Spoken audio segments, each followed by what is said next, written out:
I haven't committed a federal felony in upwards of 3 days there. I had diarrhea because I was going through alcohol withdrawals for like 7 days. Oh, shit. This is the moment. This is our time. This is our time. Hey, listen to Commander Cookout Podcast, episode 139. I'm Brando. I'm here with Ryan and Dave. We're asking the questions. You remember when 5-color control was good? Because CCO remembers. Now hit our theme song!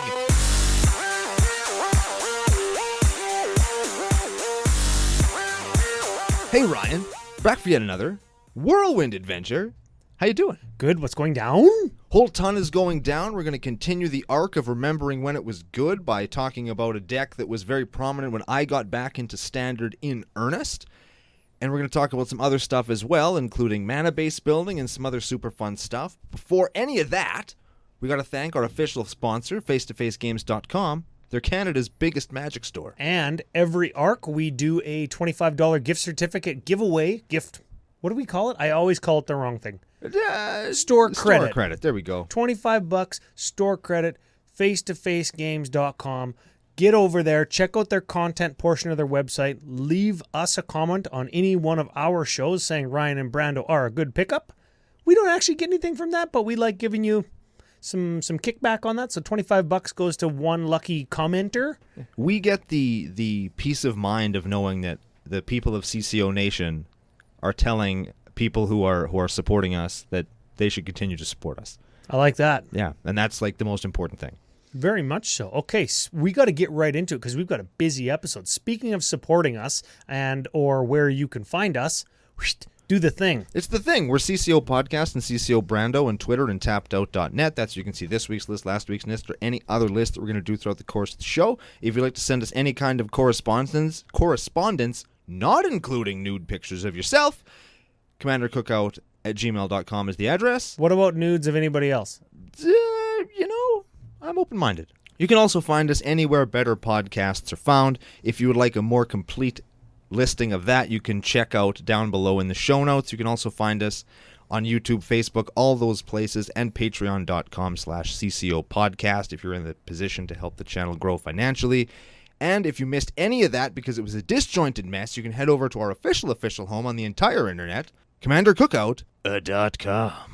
Yes, on the giveaways page for CommanderCookout.com, you can find all the latest details of our C17, I remember the name, Feline Ferocity giveaway. That's a good name. Yeah, and any of the Facebook posts regarding the giveaway or the tweets regarding the giveaway, if you repost them, retweet them, and tell us your story of when it was good. We've got some good ones. There have been a couple of good ones, or when you thought something was good and then it just wasn't. Totally got blown out, like when you forgot why you put a Laboratory Maniac in this deck and you had to take it out. And I cut it during the pre-show. Yeah, so give us a story. We like to hear those, and sometimes we feature them on the air or totally steal your ideas. And you can win yourself Feline Ferocity Cat Tribal. What you said. It's a cat sound. Yeah. Yeah. Also on the pre-show, we mentioned some new idea that you had for YouTube that we can't actually do now because you're going to be out of town. Well, Thanks. We can still do it. It'll just have to wait a week, but it's going to be worth waiting. it. It's going to be worth it. I want everything right now. It's going to be so good. It's our third best idea that we've had since we got back from Vegas. It's probably like the 5th best idea. Nah, you just wait. By the time we're finished, it'll be like the 2nd best idea, and everybody's going to be like, that was a good idea. Sure. Yep. Yeah. So sorry for the big teaser on that one. We're going to get on that as soon as we can, and I think it's going to be cool. Sure. Yeah. Speaking of cool and YouTube, you pre-ordered your Throne of Eldraine. I sure did. So we're going to have some Throne of Eldraine openflippy.drinky? Yeah, boxing match maybe. Maybe. Hashtag Super Packs. Yeah. Oh, man, I can't wait. Oh, my God. Should we open them or just leave them sealed and invest in them? Are you insane? We're going to open them immediately. And get drunk. Yes. Yeah. Based on the rules of the game that we created, we're probably just both going to just die. That we're continuously creating. We did the Vegas Open Flippy, a couple of them, and on both of them it was like some new rules came up that I didn't even know. I must have missed that page in the rule book. So, of course, you can check all those out on YouTube. And if you wanted to leave a comment on the YouTube page of when it was good or when you thought it was good and it wasn't. Or if you wanted to crop dust the like button. That is also a thing. Yeah. Yeah, okay, yeah, you can do that. Those will get you entered for Feline Ferocity as well. You mentioned Patreon. We've got a returning patron. Ooh, welcome back. Yes, welcome back, Logan Smith. This is Less Shitty Smitty.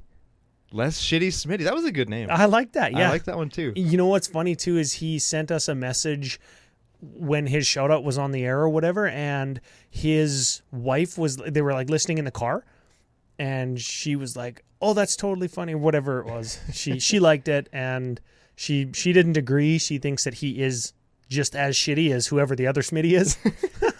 Actually shitty Smitty. Yeah, actually shitty Smitty, and this is still shitty, but a little bit less. Shitty Smitty. I like that. Yeah. So, Logan Smith, welcome.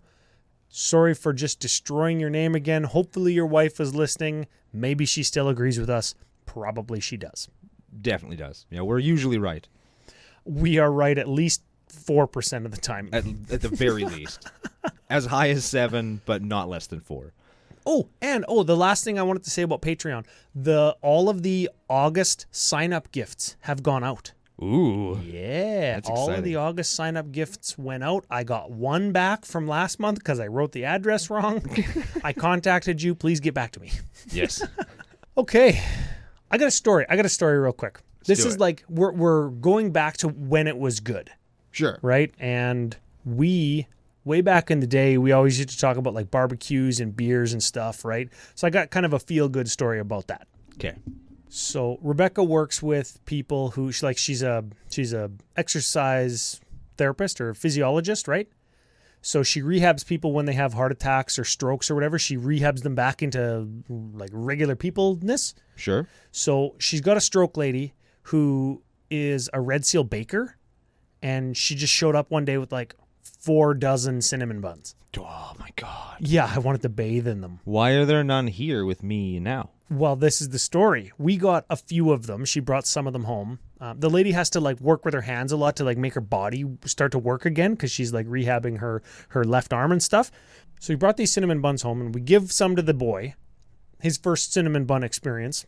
It's a good experience to have. Oh, it's the best experience. And whenever we want him to eat something, we have to say like, are you a Cookie Monster is who he knows, but are you a noodle monster or a potato monster? And then he'll like eat the thing that we want him to eat. Huh. So I gave the last bite of my cinnamon bun to Rebecca because a father's sacrifices always are unending. You gave somebody else the middle of the cinnamon bun? Well, I had like 2 before that. You gave somebody else the middle? That of is the cinnamon true bun? love. Ryan. True love. So I gave her the cinnamon bun, and this is the best part. Can't believe you gave her the middle of the cinnamon bun. Valor's sitting in his chair. He's eating like the edge, like hard sugar piece, like the good piece on the edge. Like the worst part of the cinnamon bun? No, it's got the caramelized sugar on it. We have differing opinions in cinnamon buns, obviously. Yeah. So he's eating that part, and he likes it because he can like hold it. So he's eating that part. I give Rebecca the last bite, and I ask him, is Mama a cinnamon bun monster? He goes, no. Well, what is she? He goes, a pig.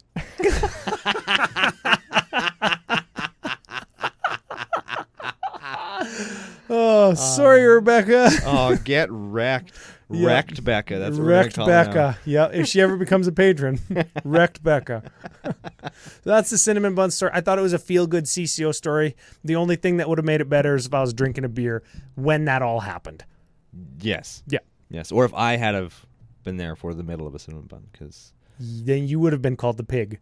And it would have been really weird if I was feeding it to you.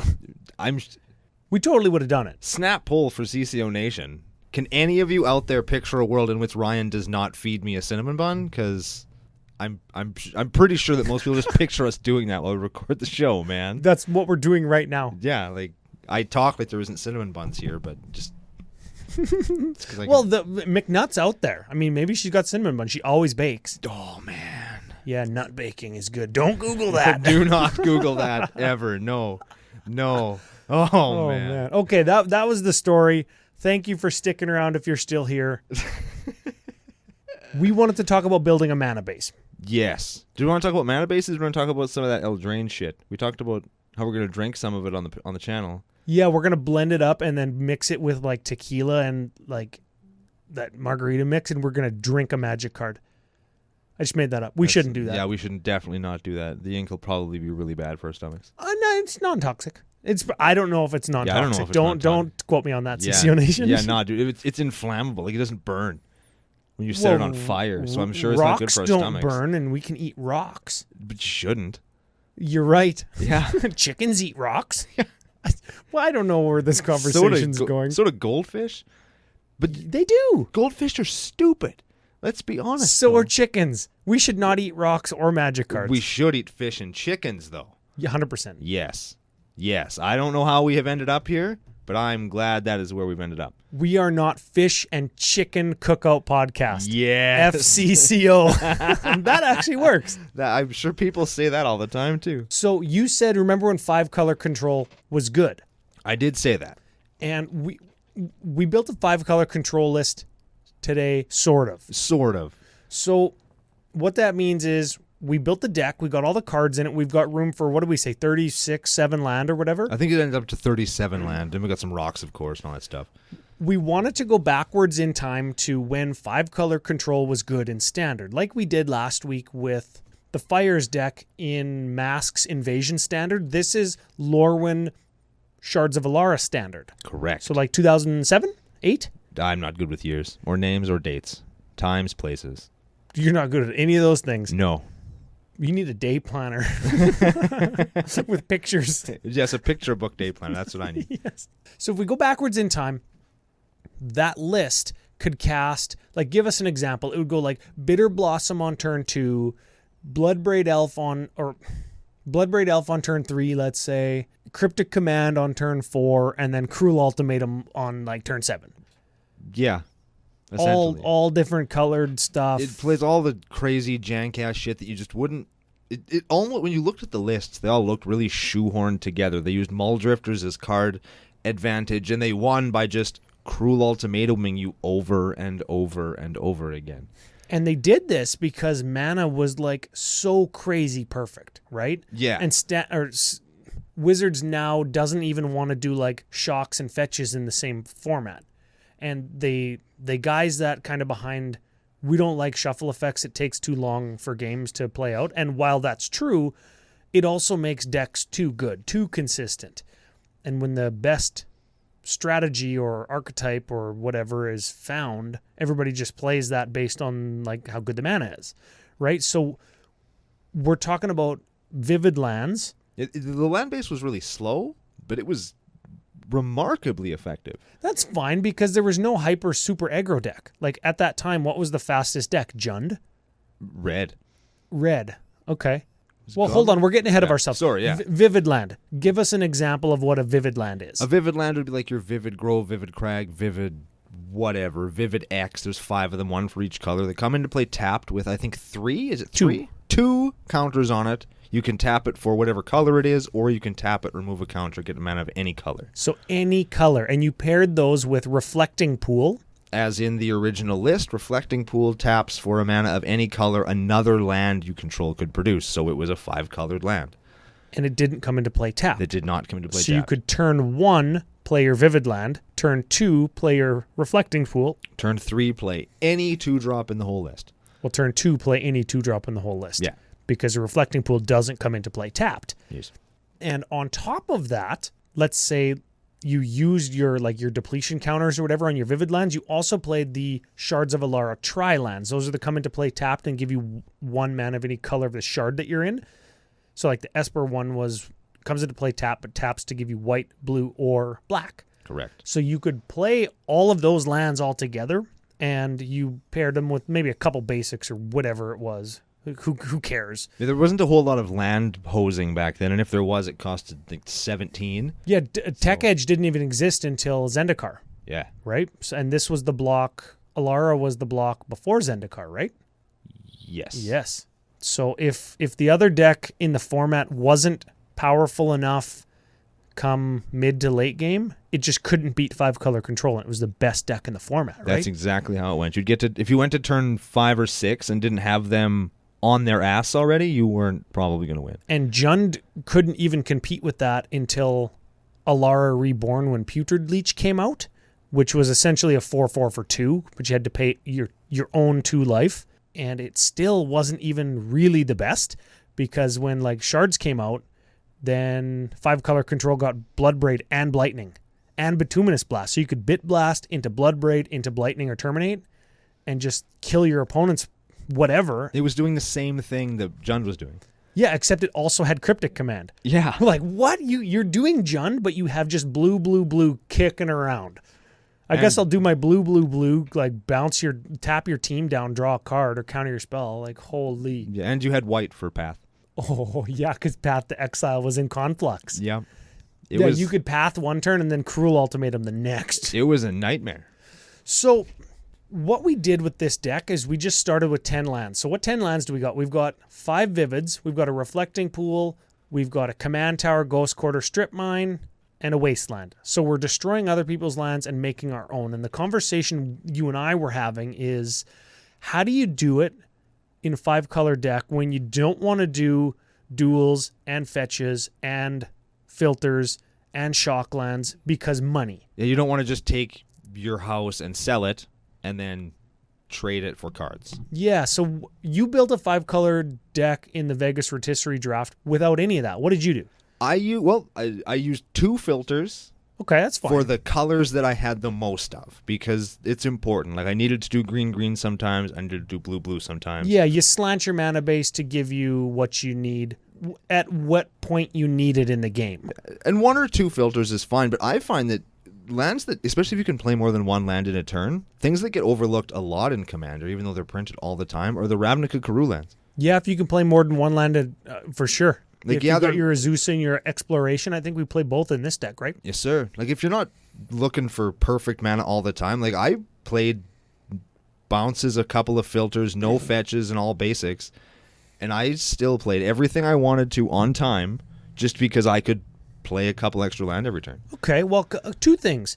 You said if you're not looking for perfect mana all the time, and on the surface it seems like, oh, well, to be optimal, you do want perfect mana all the time. Of course you do. When really you don't, though. Because if you're playing, let's say, Azusa and Burgeoning and Rampant Growth and, I don't know, Birds of Paradise, all of those are green.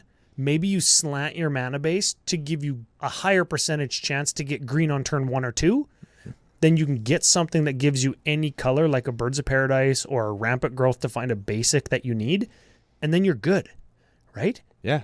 Because you've got your into play untapped green to give you your turn 1 or 2 ramp, and then everything else is a Vivid Land, a Reflecting Pool, or a filter, which is going to get you there. It's all gravy, and it's cheap for the most part. Reflecting Pools, I think, are a few bucks. Yeah. What's the other one that's like Reflecting Pool but for your opponents? There's Exotic Orchard and Forbidden Orchard. Are those them? I think Exotic Orchard is the one that taps for anything that your opponents have, and Forbidden Orchard is the one that gives them a spirit. Them a spirit. Yeah, that one would be fine in this deck too, right? Yeah, either one of them would be good. Our top end is way better than a 1/1 spirit. Yeah, our Trust us. Our bros will smash the shit out of a non-flying 1/1 colorless spirit token. I don't want to say 100% of the time because you tell me not to do that. Yes. But 100% of the time. Yeah, this is the internet. Yes. Okay, final thing on the land base here before we get into the deck proper. Your recommendation for, let's say, 3, 4, 5-color deck that isn't dual lands, OG duals. You like the cyclers? Are you okay with them coming into play tapped to get some scry lands, right? You get some utility out of your comes into play tapped lands because they're probably going to come into play tapped. As an aggro player, I've never been a huge fan of lands that come into play tapped. They're fine. I like the ones that come in, and if you have like 2 basics, they're untapped. Because they have land types you can fetch for them if you have a fetch. But I'm a huge proponent of the filter lands. I know that they're going up in value again. I think they're like $5 to $10. Yeah, I think the enemy color ones were in Masters 25, which dipped the price. But yeah, I think you might be right. Yeah, but I think if you can get those are the ones that I like to go to when I'm not trying to build a budget mana base, but like if I'm trying to... I'm glad you said that based on what mine is going to be. Yeah. If I'm trying to build like a deck that does what I want it to do when I want it to do it, I will look to filter lands, just because they're a little bit cheaper, and they will get you there with a basic. Like you need a basic and one of those, and you're good.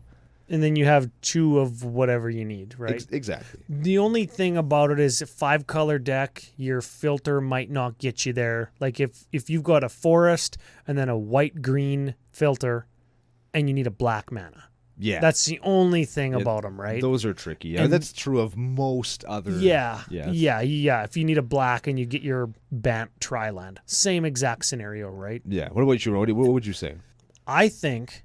based on the deck that we've got in front of us here, you built in a line that I saw that I was like, ooh, that's really good.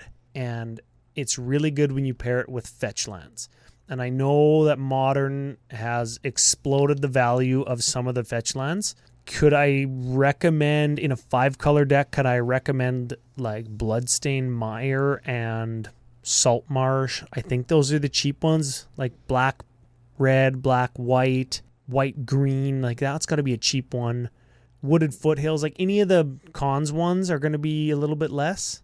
You can get your fetch lands. They're good to have anyway, and they'll get you there. I mean, based on the deck that we're playing today, yeah, I mean it's built with fetches in mind for sure. And can I say this without triggering half of the internet, some percentage of the internet, because I can't say half? Could I say that Prismatic Vista does a pretty good impression? Yeah. For $30 absolutely instead of $100. Yeah. But like I don't want to be the guy that says you need to play a $35 fetch land or an $80 fetch land, right? But with the line of play that we've got built into here, you're really going to be able to go like color on one turn and then different color on the very next turn if you do it this way. Remember that time we did that Christmas balls deck? Yes. We did red, and then the next turn we went green. Yes. Same thing. That's okay. What, Yeah. that's Okay. So let's check this out. Who's our commander? We haven't even said yet. Oh, now when I did the deck, I was tired, so I sent it through to you so you could take a look at it. And originally I had Ramos Dragon Engine just because he's 5-color, he's good, he's fine, he'll do all the stuff we want him to do. Yeah. And then as I built the deck, I'm like, oh no, we should do Horde of Notions. Because I love Horde of Notions. He's good for value. He's good for control. He does lots of cool stuff. But I forgot to switch it before I sent it to you. And then you made the final call. And our commander ended up being... And remember, when he was good. Progenitus. Old Pierogi Tits. Old Pierogi Tits himself is a Hydra avatar. 10/10 for white, blue, black, red, green. Whew. Oh, mama. He has protection from everything. And if Progenitus would be put into a graveyard from anywhere...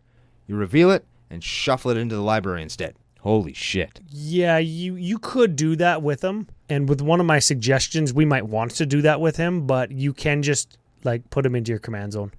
Yeah, or you could do that too. So just play 12 for him, why not? Yeah, he already cost 10. But you know what? We're going to talk about how we get him. So let's start with some Creech. Always start with the Creech. A good way of playing all those things. We've talked about this sort of thing before, but Azusa Lost But Seeking is our first creature. 3-drop, you can play 2 additional lands per turn. This is how we're going to not care as much about tap lands? Correct. Sure. All right, then we've got Bird of Paradise and Bloom Tender. Not budget, but they tap for any color you're going to need probably. Yeah, 10 and 50.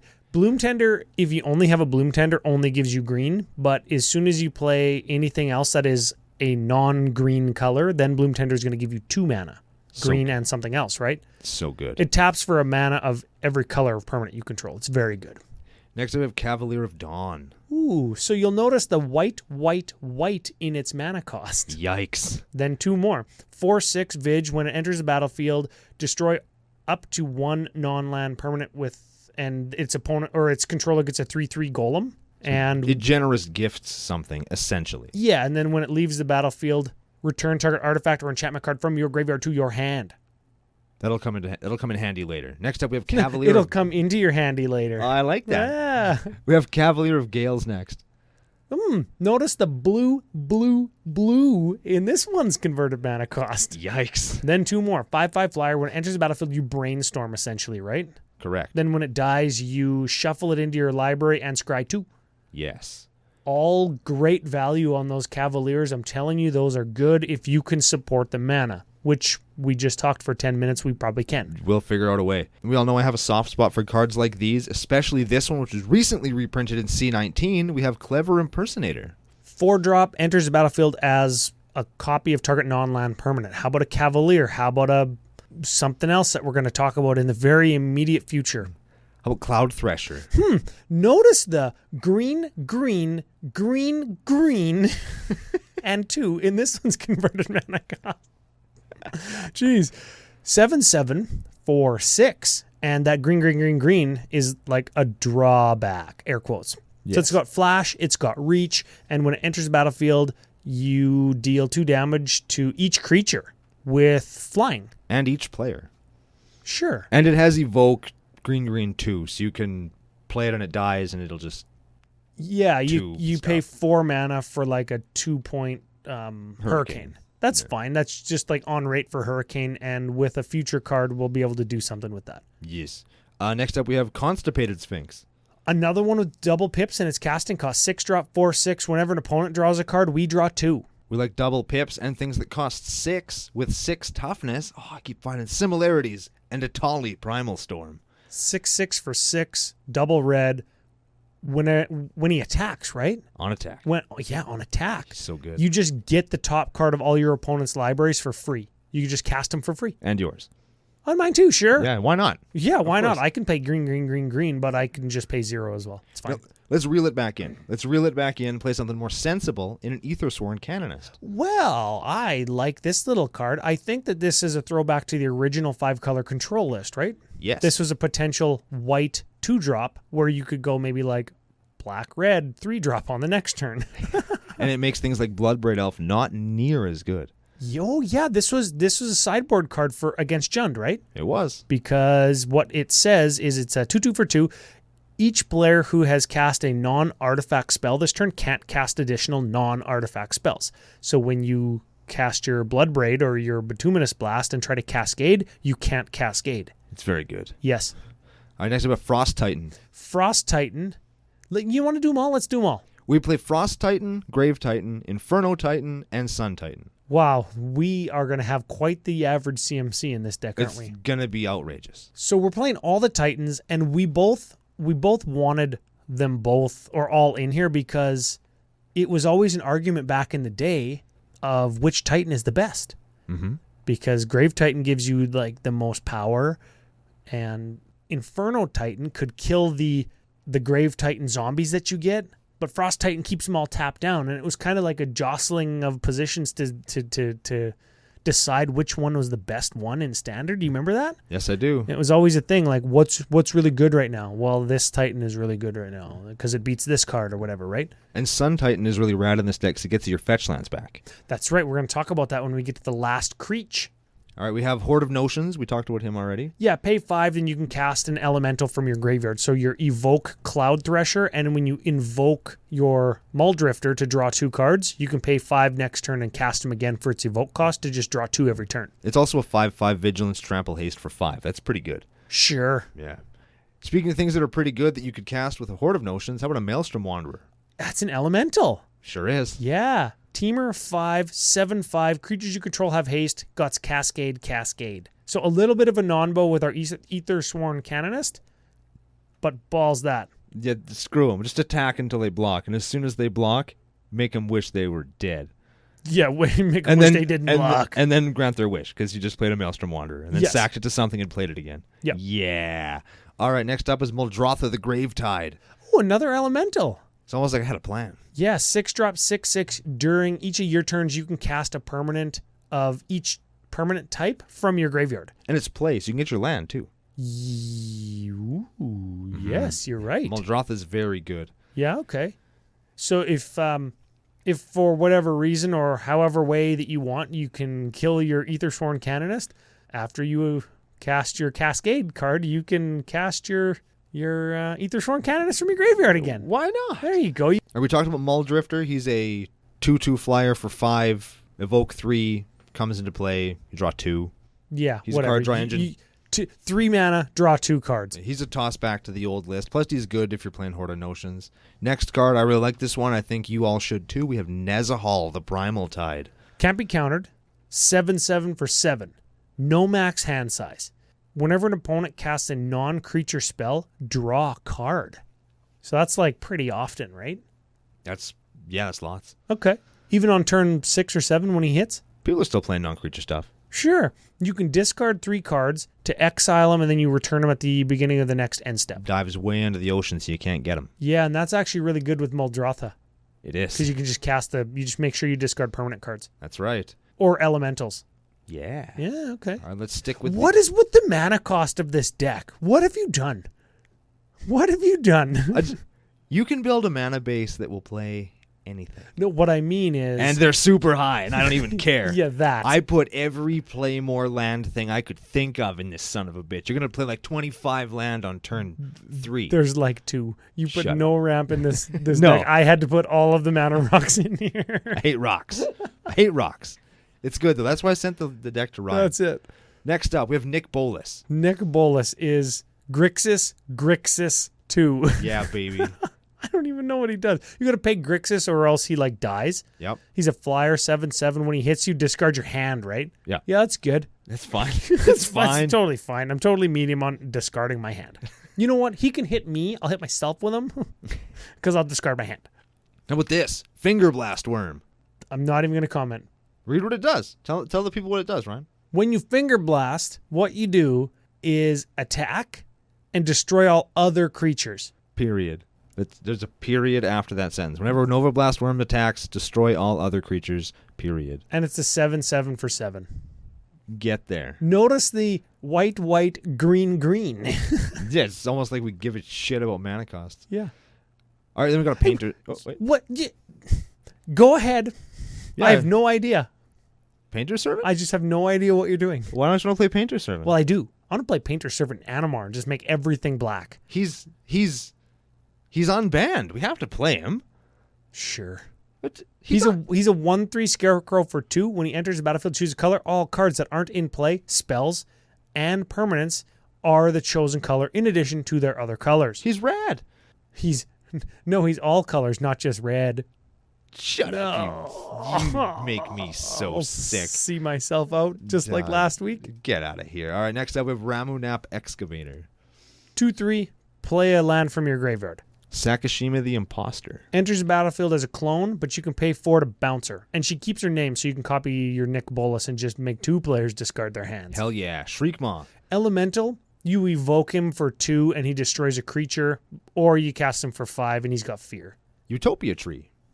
Utope. This is originally from Invasion. This is a 0/2 tree plant that taps for 1 of any color. Wayward Swordtooth. This lets us play an extra land for 3 mana, right, as a creature. Yep. And if we have City's Blessing, like if we control 10 or more permanents, he can attack and block. It's a 5/5 for 3. It's pretty good. 5/5 for 3 that can only attack and block if we have 10 permanents. Yep. Which we probably will. Probably. And the last creature works really good with the Sun Titan, as Ryan will explain, is Yarok the Desecrated. Yeah, so this is the line of play that I noticed when I started to think, does this deck want fetch lands? Like, can we do that? What's the budget look like? Right? So he's a 3/5, Death Touch, Lifelink, Elemental, I will add, for blue, green, black 2 from M20. So you'll be familiar with him, everybody. If a permanent entering the battlefield causes an ability to trigger of a permanent that we control, it triggers twice. So it's sort of like Panharmonicon.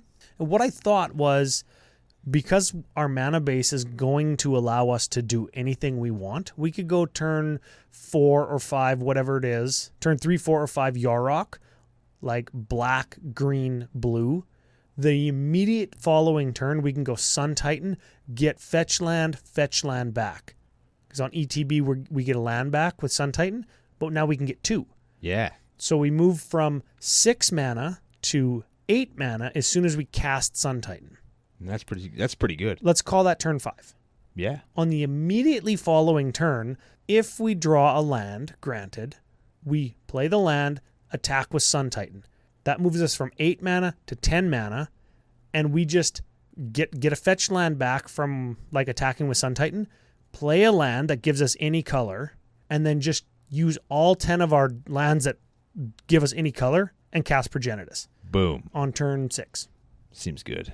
And that's why I wanted to play Progenitus. Because remember when he was good, and remember when Sun Titan was good, and remember when Azusa Lost But Seeking was good? I think they're all still good. We're just playing them all together. Yes. Stirring them up in a big shit stew. I love it. I had stew for supper tonight. Wasn't shit stew. Let's talk instants. Sure, let's blow through them because some of them are fairly wow. Let's do it. What, Bit Blast? That's 5 mana, Cascade, deals 4 damage to target creature. But really, it's like going to deal 4 damage to a creature. And then you're going to get something else also.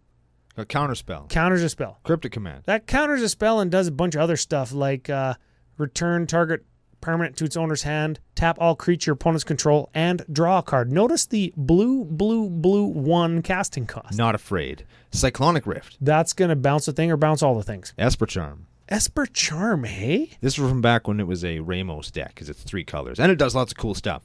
Okay, yeah. It's Esper, just straight up, blue, black, white. Choose one. Destroy target enchantment. Draw 2 cards. Target player discards 2 cards. You know the Esper Charm story? Have we ever talked about this? No. I don't remember when it was. It was a pro way back in the day. Was that like a pro tour or a Grand Prix final or something? And you'll notice that draw 2 cards is just like the caster of Esper Charm just draws 2 cards. Okay? Target player discards 2 cards is targeted. Right. So hero casts Esper Charm and says, target myself, intending to draw 2 cards because he cast the thing and he wants to do what's beneficial for him. Right. His opponent immediately calls the judge and says he cast Esper Charm targeting himself. He has to discard 2 cards, right? Because the discard ability is targeted. Oh, such a feel bad beats. Oh. Bad beats. He wanted to draw 2 cards, but he thought that like he just said targeting me because like he's picking himself. That's the draw 2 cards mode. He just said the wrong thing. Oof. Yeah. Words matter, kids. Words matter. And they hurt. Yes, they do. They make you discard too. Oh, mana drain. That hurts too. Yup. It hurts your opponent and your wallet. Yep. That'll make you cast all your shit though, because you're probably going to counter something giant. Yeah. Blue counter target spell at the beginning of your next main phase. You get colorless mana equal to the spell you countered's converted mana cost. You know what's awesome? Countering something on your own turn with mana drain and then second main phase, you get all that mana. You know what's also so sick is like countering something during your own upkeep and then getting all that mana during main phase 1. I love that. That's like the best. The last instant is Sphinx's Revelation. Stinky Revelation. Blue, white, X, draw X, gain X. And you'll notice we're still in the instant category. Yeah. That's an instant. That's why. Remember when it was good? Oh, do you remember? That card like ruined Standard. It was awful. That card ruined Standard for like 2 good years. Ay. All right, some sorcerers. We're going to do some clumping. We're going to clump Austere Command, Damnation, Merciless Eviction, Supreme Verdict, Vandal Blast, and Wrath of God. Those are all things that more or less destroy or exile all of something. So they're just sweepers, right? Get the shit out of the battlefield because you need to have time to play your Conflux. Conflux. Wooburg 3. Search for a white card, a blue card, a black card, a red card, and a green card. Do we call that 1 tutor or we call that 5 tutors? That's 1 tutor. That's 1 tutor? Just okay. 1. Okay. That's a powerful card. It's really good. You can find something like Cruel Ultimatum.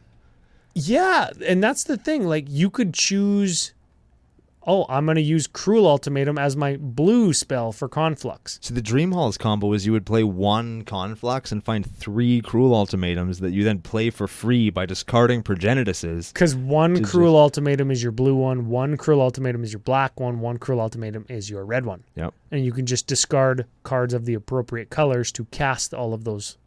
Yeah, okay. Cruel Ultimatum. Blue, black, red. Wow. Man, I want to cast this card right now. Target opponent sacrifices a creature, discards 3 cards, then loses 5 life. Just wait, there's more. You return a creature card from your graveyard to your hand, draw 3 cards, then gain 5 life. Seems good. Yeah, there's nothing about that is like I don't like. The art kind of sucks. Yeah, the old art was kind of bad too. Yeah, I don't know. I didn't like the art on any of the ultimatums, actually. I don't know why that was. When I was looking at them, I'm like, I don't really like these. Yeah, it's fine. It is what it is. We have a demonic tutor. D-toots. We have a nostalgic dreams. That is discard X cards to get X cards from your graveyard back into your hand. Yeah, it's a Brando special. Underplayed. People should play this card. It's very good. Yeah, you exile it when it resolves too, right? Yep. Yeah, I like that. It just lets you switch. Last sorcery is a spell twine. Blue 5, exile target instant or sorcery card from a graveyard and instant or sorcery card from an opponent's graveyard. You just play them both, right? One from yours, one from theirs. You play them both for free. You just play them both for free after you spend 6 mana and a card. Just Conflux it again. Just Conflux again. I'm going to cast Conflux again, fill my hand up, and I'm going to cast Cruel Ultimatum on my other opponent. Yeah. It's not terrible. It's pretty good. That's the type of card that's like, I know it lets you play stuff for free, but I got to pay 6 for it. Yeah. I'll just pay 6 for it. Just pay 6 Getting for shit it. for free is awesome. Let's do some enchantments.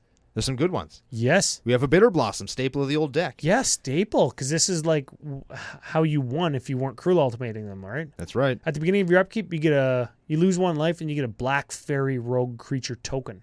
Exploration. Play an extra land. Ghostly Prison and Propaganda. Don't attack me unless you pay 2. Privileged Position. For each creature, I was going to say. Ah, yeah, okay, good call. Other permanents you control have hexproof. Do we like this? Oh, yeah, because it's hexproof. But it costs 5. It's probably good, right? Yeah, it's probably okay. That's fine. It's fine. Prismatic Omen. That's a 2-drop enchantment that just makes it so all your lands can produce any type, right? It's super That's good. that one? That's the one. Isn't that one expensive too? Yeah. Oh. Yeah, I drafted it in the Vegas draft. It's just some artifacts real fast. We got Chromatic Lantern, Commander Sphere, Darksteel Ingot, Fellwar Stone, Mind Stone, Sol Ring, Thran Dynamo. Those are all rocks. Those are all the rocks. And then we've got a Crucible, which is going to let us play our lands from our graveyard so we can keep selecting the appropriate colors to get if we're playing fetch lands. Very important. Or Vivid Lands if we... Oh, no, because Vivid Lands don't sacrifice it when they run out of counters, right? Correct. Lets us get our Strip Mines and Wastelands back. Also good. Also good. Yes, because if we can't play anything, neither can you. Yeah, I like that. All right, we also got a Damping Sphere. If a land is tapped for mana, it produces colorless instead of... For 2 or more mana. Oh, yeah, so if if a land is tapped for 2 or more mana, it produces colorless instead of its normal type and amount. I'll ask you about this. Sure. Because I built the control deck, and I'm not the control deck building guy. I just did this one. I put Damping Sphere in every control deck I play, unless I'm going to be doing a lot of ramping, because it makes it easier for me to control my opponents if they play something like Mirari's Wake. Is that a fair thought? Let's read the rest of the card first. Okay. Each spell a player casts costs 1 more to cast for each spell that player cast before it this turn. Right. So there's a 1 mana tax on your next spell, and then another one on your next one. Then another, so you're paying more and more and more and more. Does it go in every control deck? No, nothing goes in every deck. Yeah, but like, is it is the internet answer? Yeah, is it one of those cards like you just have on like your short list? Like, I'm gonna put this until I find something better. Like, is it a good card? Is it a good card? I think it's a good card. I think it's a great card. Do we have a couple minutes? We got a couple minutes. We got a couple minutes. It's our show. We can do whatever we want. Yeah. The first thing I think of is like, okay, what do I want to shut off? Do I want to shut off the Karoo lands? Are there Big Daddy Blacks? Is there Gaia's Cradles? There's Mirari's Wake. There's Zendikar Reborn. A mana Reflection. Okay, yeah. Vorinclex. Yeah. All those things that just make decks get out of control. Those all get shut off. That's right. You will probably shut off, if this is the control deck at the table, you'll probably shut off the person that's trying to play aggro by doing 2 or 3 spells in a turn off of the back of maybe some green card draw. Yeah. You'll get that person, and instead of taking like 8 per turn, you'll take maybe 4 and then 8, instead of taking like 8 and then 16. Yeah. Which is good. Yeah, I think it's good. That's the kind of card that gets me, because I'm the guy that wants to chain a bunch of spells together in a few of my decks. That card gets both my CEDH decks for sure, because they're like stormy, multiple multiple spell type decks. But if you're up against like my Brion Stoutarm deck or my Lord of Tressorhorn deck, it's not going to get that because I'm going creature, swing, creature, swing, creature, swing, and I'm getting value when they ETB or die. And that's what our deck is doing too. Like, you're not going to play Cavalier of Dawn and Cavalier of Gales in the same turn, probably. You're going to play one of them, do a thing, have a great big body to block with. Then next turn, you're going to play a Titan. Yeah, you know what I mean? If, you know what? If I can cast Cavalier of Gales and Cavalier of White Dawn in the same turn, probably I'll just cast Progenitus instead because it's got protection from everything. Yeah. And then Damping Sphere still doesn't hinder me. So yeah, it's good. I don't know. Maybe that's a CCO Nation. Let us know on Twitter. Yeah. At CCO Brando. Do you play Damping Sphere? Let me know. And the last one, just because I'm playing Painter's Servant, because I was so excited to play Painter's Servant in literally any deck I possibly could, I'm also playing Grindstone. There it is. That combo is worth a whole hell of a lot more than it was last week. Yuppers. or a month ago or whenever, right? So Grindstone is 1 mana artifact, pay 3, tap it, target player puts top 2 cards of his or her library into their library into their graveyard. If both cards share a color, repeat this process. So it mills them immediately. Mills one person immediately. Yeah. Yeah. That's a good rattlesnake thing to have online. I think that's fine, yeah. It is what it is. It's just there because I really wanted to do it. I'm playing 3 Planeswalkers as well. I have a Johnny Vengeant. That's throwback to the original 5-color control, right? Yep, he was in there. He taps down he keeps a permanent tapped. He Lightning Helixes something, or he destroys all land target player controls. Yeah, and typically what you do is just like keep what would you keep tapped? They're like whatever their big dude was at the time. Like you would keep their Inferno Titan tapped, or their Prime Time tapped down, or their Grave Titan, or whatever it is that they had that was their big threat. You keep that thing on lockdown, and then you blow them out. Honestly, if you were on the play and you had your Ajani before they got their Bloodbraid Elf, you plus him to target one of their lands, and then they play a Bloodbraid Elf and they smack Ajani for 3, but he survives, then you just keep their Bloodbraid Elf tapped like forever until you can just destroy all their lands. It's good. That's how long of a game this deck played. Mm-hmm. The Ultimate Ajani from 1 all the way up to 7.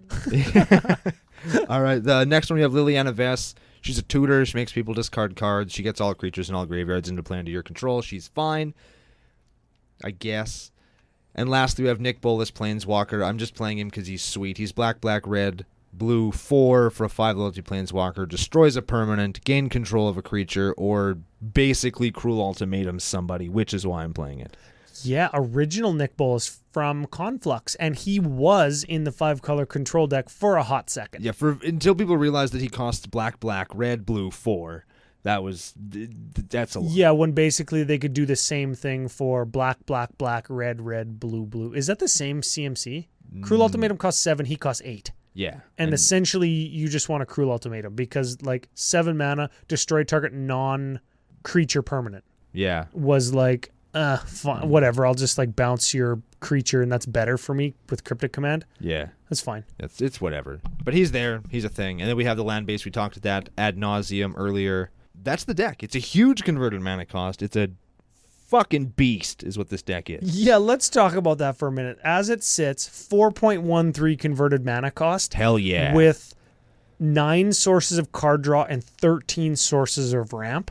And the ramp exists, but all the way up to the 4-drop slot. We could probably knock a bunch of that down to the 2 and 3 mana slot. You know what I mean? Yeah. Just so we could get our 5 drops a turn earlier, or not have to wait to play our 6-drop until after we play our Thran Dynamo type thing. Yeah. I don't know. That would just be like a testing, tweaking, tuning type thing. It is a tuning. Before people are yelling at the show and telling me that I suck at building decks and stuff, I actually do have a deck that's remarkably similar to this, and it is Horde of Notions, and all that deck has to do is make Wooburg. That's all it has to do. It has to make Wooburg once, and then make Wooburg twice, which is what this deck has to do too to play Progenitus, but that makes the whole deck go.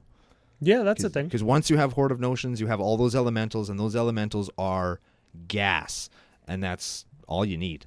Yeah, that's the thing. Yeah, so be kind. So here's the thing. Let's do the milk list, because we have access to every single color across all of Commander. Let's do that. I ain't afraid. The milk list, as per edhrec.com, is a listing of cards from 0 to today, 5 color, 16. It might be the one and only time we can accept playing that card. Agreed. The one and only time. This is the most popular cards per converted mana cost. So at the 0 drop slot, Mana Crypt. No. Be a good one for the deck. We could play it, but we're not. Sol Ring, of course. Swords to Plowshares, sure, of course. The number 3 1-drop, because we always do the top 3 at the 1-drop slot. Yep. Birds of Paradise. There you go. There it is. Got one. We did it. That's like the number 1-drop of all time, right? At me. It's really good. It's really good. They got a new shitty one in the new set. We'll talk about that in a couple of weeks, though. Stupid And card. it's actually a bird. It's a piece of crap. Okay, 2-drop slot. Farseek. No. Chromatic Lantern at 3. Yes. Kodama's Reach at 3. No. Wait, what the hell is it 3? Is it Lantern or It's Lantern. Reach? Okay, yeah, we have Lantern. Explosive Veg at 4. No. Mirari's Wake at 5. You hit on that one earlier. But I'm not playing it. Merciless Eviction at 6. I do have that one. Yeah. Atarka Worldrender at 7. Nope. Conflux at 8. Dang, we are playing that one. Dude, it got you. Damn it. Ingerik's Wake at 9. Get out of here. Pierogi Tits at 10. He's our No. commander. Does that count? Yes. Okay, we got to count that? I think so. We've never had a Milkless match that's actually our commander. Yeah. 5 color and 10 drop. Like, how many of those are there? Let's not count it. Okay. It's our list. It's our rules. We're not counting it. Yeah. Not counting that. Ulamog at 11. Nope. It the Betrays at 12. Nope. Emrakul at 13. Nope. A Talked-On Worm at 15. Stop playing that. Draco at 16. In this list, I'll accept it. But we're not playing But it. we're not playing it. But we could. I'm not going to degenerate myself that low to play that garbage. No. Oh, I would. Oh, I know you would. That's why I built the deck. It's the only reason I I think built all the of deck. CCO Nation knows that I would. So if we don't count Progenitus, that is 4 Milkless matches. Yeah. And that does count Birds of Paradise. We have to count Birds of Paradise. That's fine. Yeah, it's funny, like, we're just gravitating to all the most powerful things in EDH. Yeah. I'm just jamming them in a deck like a bag of smashed up chicken parts. Yeah. Grinding them into a fucking hot dog. It's a Chicken McNugget control deck. That's it. Get McNugged. So just real quick, controls the late game, 100%. Reasonable to high top end, right? These are the strengths and weaknesses. Very late game. Progenitus, very hard to deal with. Can't target him. Can't do anything with him. He blocks for days. He attacks and doesn't get blocked. So he's going to command or damage somebody or just kill them because he's got 10 power. It runs all of the best threats and all of the best answers. And I think that is very... that's what the old deck did. That is 100% what the old deck did. And I think that's what I was really going for. At the risk of having a clunkier deck, I wanted to build something that had that same screwball. Like, how are you playing all these things? It doesn't even matter. Well, because I'm just playing all the best lands, I can play all of the best threats. And if you answer them, I'll just better answer you back. Yeah, exactly. It's the original. I'm so much smarter. There was a dude locally. I don't want to call anybody out, so I won't call out by name. But there was a guy, the first guy ever played that played 5-color control, actually kind of talked like that. He's like, "Oh, it's 5-color control. What are you playing?" And I was like, "Mono red," because I was much younger back then. Yeah, you were like I was 32 then. Yeah, I was like 31. Oh yeah, and we drove the weaknesses home there, right? With the mana cost and the speed of the deck and stuff. Like the mana cost, the cost of the mana, and then the need to have your mana kind of flow and gel the way you want it to. That's right. So, final thing, spice calculator, or do we do card of the week? You definitely got me. Yeah, you actually did get me that time. Your deck, your card, what do you think? I'm finally going to do it. I'm finally going to name Nostalgic Dreams as the card of the week. You know, that could be card of the arc because it's a very nostalgic arc. Did I get 2 punny dad jokes in there? Yeah, you did. Yeah, you I did. You're getting there, man. Nostalgic Dreams is a sorcery for green. As an additional cost to play it, you discard X cards from your hand, then you return X cards from your graveyard to your hand and remove Nostalgic Dreams from the game. I wonder if this is going to be an expensive foil compared to just the regular price. I actually think it is exactly the same as last week's card. It's very close. It is 88 American cents. The foil multiplier is higher. And the foil multiplier is 5, just like last week's. It's a $5 foil. Because last week I think it was 87 cents and $5, and this week it's 88 cents and $5. Yeah. But play this card. I think it's overlooked, and every time I play it, someone goes, "What does that even do?" I'm just going to discard all this chaff I don't want, and I'm going to get back all the best stuff that I want back because I already used it, and I want it again. Exactly. I'm going to break the rules of EDH is what I'm going to do. That's what this card does. You're going to die? Not only am I going to break the rules, I'm going to break the rules as many times as I have cards in my hand. It is really good. Who are you, Jesse? Now, I only play one of them in my deck. Oh. Fair. F you, Jesse. Very much so. Okay, Spice Calculator. Spice Calculator. Popularity on EDHREC.com since they restructured and only look at lists from the past 2 years. I actually like that addition. Very good. It's kind of neat. Yep. 782 Progi Tits lists. It's pretty good. 10th most popular Wooburg Commandy. Yeah, right below Golos, the Tireless Pilgrim. Already, that asshole. M20, yeah. And just above Reaper King. Neat. Yeah. Okay. Average CMC, 4.13. High critical turn. Like, critical turn is 86. Yes. Yeah.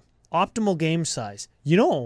I would say, like, you could play this deck in whatever size pod you want. I think it scales a lot better than it looks like it would on paper. Yeah. Like, when you look at it, it's like, I don't know, you want this slow and it's clunky, you want this in like a 45-player game. Nah. 100%. You could play this in 4, you could play it in 8 if you're a sadist. Yeah. But don't, because don't. You know what? Just for Spice Calculator reasons, Okay. let's play this in a 6-man pod. Let's do it. Let's do one of those Commander Cookout style ones where we just sit down to play a game, like 6 of us, and nobody gets up because we have a box of beer beside each one of us. Oh, right? So you don't even need to get up. Those are the best games. Yeah, and everyone gets so drunk he falls off the bench. Yup. Let's just say it's one of those games. Absolutely it is. 6-man game. 3 tutors. That hurt. What was the third one? There was a Conflux, a Liliana, and a D-Toots. Yeah, We could cut the D-Toots for budget. 100% we could. But we didn't. We're playing a 6-man pod. We are. Spice Calculator, 50. Right where we want it to be. Yeah, we had to play it in a 6-man pod to make it a 50. Oh, you get out of here. Yeah, You obviously would play it in a 6-man pod, because where else are you going to bust out junk like this? Where else are you going to bust out your pierogi? Never in public, only with your friends. That's it. So what do you think? Final thought of the day. Big shout out and thank you to, you know what I said on the other day on the Discord. Big thank you to the patrons. I haven't said that in a while. We don't say it enough. Big thank you to everybody who's helping us get our name out there on Twitter, Facebook, YouTube, sharing the Feline Ferocity deck that we're giving away. Big thank you to face-to-facegames.com. They are Canada's biggest Magic store. I am putting an order together with them. Neat. I need some stuff. I got the fix. I got the itch. I need the fix. I got like bugs growing out of my skin. I need to order them. They've escaped. I need to order them and put them back in. Yeah, that's right. Ay. Give us a final thought of the day right after I just thought of something. What did you think of? Do you remember in Legacy when Natural Order Progenitus was good? Yeah. You remember Natural Order? No Progenitus? Natural Order Progenitus? Yeah. We could play Natural Order in here. Cut the D-Toots, put a Natural Order in. Put your Crater Hoof, your Progenitus right into play. I got Hogak on the brain. Yeah, you do. You're gack in the brain. Yes. That's a thing they probably said back in the 40s. I got Gack in the brain and I got Hoof in the brain. Gack hoof. Hoof Gack. It sounds like I sneezed. Give us our final thoughts of the day. Final thoughts of the day. It's a control list. It's a 5-color control list. It's a deck that I didn't dread because I actually enjoyed the challenge of trying to overcome it. And I think that this deck is both going to be something that would be fun for your opponents to try and overcome, as it is a little bit more controlling than you would think, especially in a longer game of EDH. And it's something that would be fun for you to overcome, as it's hard to play. It's fun. Build it yourselves. If there's any way I could improve on it, let me know. I'm sure there's a way. You can do it on tappedout.net or at me at CCOBrando on Twitter. Whatever you want to do. Thank you all for being here. We hope you enjoyed the show, and we are going to be back next week with another episode of Commander Cookout Podcast. Hit our theme song! Hoof Gack.